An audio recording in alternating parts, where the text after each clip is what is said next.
want to always, there's sort of this tension, I think, between machine learning and statistics that doesn't really make sense to me. When I'm building the Rube Goldberg machine, I very much care about prediction, and I don't really care about statistical validity or confidence intervals or all that kind of stuff. When I'm evaluating the performance of the model against my business metrics, I am a hardcore statistician, and I actually want to do very precise experimental designs. Jeff mentioned this in my talk. This is a passionate area for me. If you Google, I have a YouTube talk called Experimenting at Scale, where I talk about Google's experiment infrastructure and how Google does very, very large-scale experiments. So if you're interested in hearing me talk about it more in a relatively confined setting, that would be a good thing to watch. All right? I'm a big, big fan of experimentation. All right? And then finally, rinse and repeat.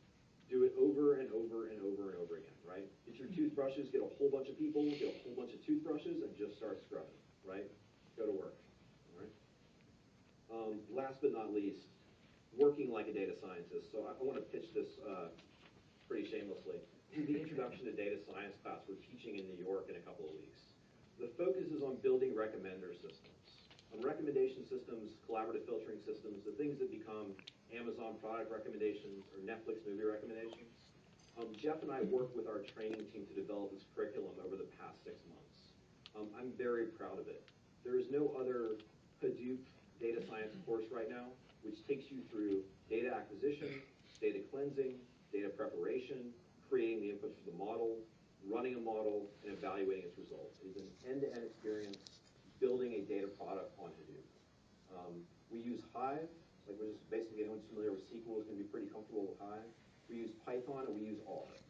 Java programming is part of this course, just good old Unix command line, Python, and Hive gets you pretty much all the way there, right? I highly, highly recommend it. We have a good time teaching it.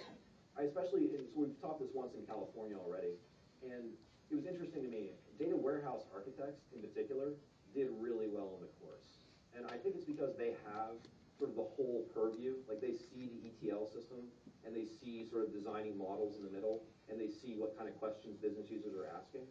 So they're in a good position within the organization to really understand the full life cycle of building a data product based on what they do already in data warehousing.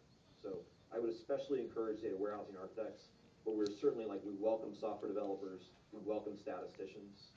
It's really designed to be very accessible to everyone and really give a feel for how I and how Jeff work, how we solve problems using Hadoop. All right.